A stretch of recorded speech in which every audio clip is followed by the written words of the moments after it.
ബംഗ്ലാദേശിന് ഇന്ത്യയുടെ അതിശക്തമായ താക്കീത്. ഹിന്ദു വേട്ടയിൽ ശക്തമായ നടപടി ഉണ്ടായില്ലെങ്കിൽ, ദീപു ചന്ദ്രദാസ് എന്ന ഹിന്ദു യുവാവിന്റെ കൊലപാതകത്തിൽ അടിയന്തരമായ ശക്തമായ നടപടി ഉണ്ടായില്ലെങ്കിൽ ബംഗ്ലാദേശിന് അതിന്റെ തിക്തഫലം അനുഭവിക്കേണ്ടി വരുമെന്ന ഇന്ത്യയുടെ താക്കീത്. ഇന്ത്യയുടെ വിദേശകാര്യ മന്ത്രാലയ വക്താവാണ് എക്സ് പോസ്റ്റിലൂടെ ബംഗ്ലാദേശിന് ശക്തമായ മുന്നറിയിപ്പ് നൽകിയത്.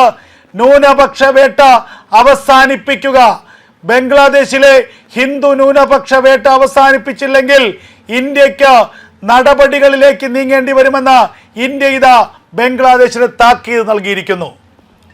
ബംഗ്ലാദേശിലെ വിഘടനവാദി ഉസ്മാൻ ഹാദി എന്ന വ്യക്തി കൊല്ലപ്പെട്ടതിന് പിന്നാലെയാണ് ബംഗ്ലാദേശിൽ തെരുവുകൾ യുദ്ധക്കളമാക്കിക്കൊണ്ട്, തെരുവുകളെ കലാപഭൂമിയാക്കിക്കൊണ്ട് അവിടെ ജമാഅത്തെ ഇസ്ലാമി അടക്കമുള്ള ഇസ്ലാമിക സംഘടനകൾ, തീവ്രവാദ സംഘടനകൾ ബംഗ്ലാദേശിൽ വലിയ കലാപം അഴിച്ചുവിട്ടത്. ആ കലാപത്തിൽ ഏറ്റവും അധികം ആക്രമിക്കപ്പെട്ടത്, ആ കലാപത്തിൽ ഏറ്റവും അധികം ഇരകളാക്കപ്പെട്ടത് ബംഗ്ലാദേശിലെ സാധാരണക്കാരായ ഹിന്ദുക്കളായിരുന്നു.